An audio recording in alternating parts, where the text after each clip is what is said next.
ചുമ്മാ ഫോണിൽ ഞോണ്ടിക്കൊണ്ടിരിക്കുമ്പോ നൗഫൽ വന്ന് പറഞ്ഞു നമുക്കൊന്ന് നെസ്റ്റോ വരെ പോയാലോ എന്ന്.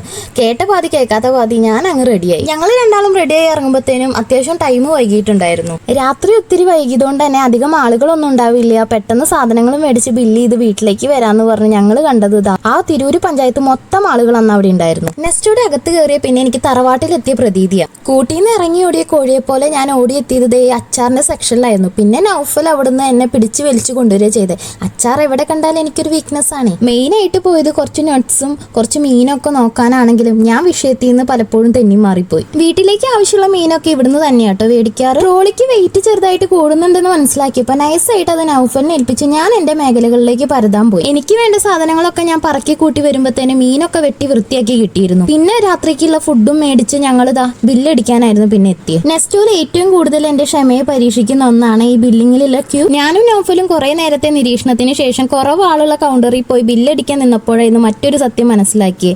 ഫ്രണ്ടിലുള്ള ചേട്ടന് ട്രോളി ഒന്നായിരുന്നില്ല, 2 ട്രോളി ആയിരുന്നു. പിന്നെ അത് ഫുള്ളും ബില്ലടിച്ച് കഴിയുന്നവരെ ഞങ്ങൾ കട്ട പോസ്റ്റ് ആയിരുന്നു. അങ്ങനെ സാധനങ്ങളൊക്കെ ബില്ലടിച്ച് കിട്ടി. ഞങ്ങൾ അങ്ങനെ വീട്ടിലേക്ക് പാട്ടും പാടി മടങ്ങുവാണേ. അപ്പോൾ ബൈ.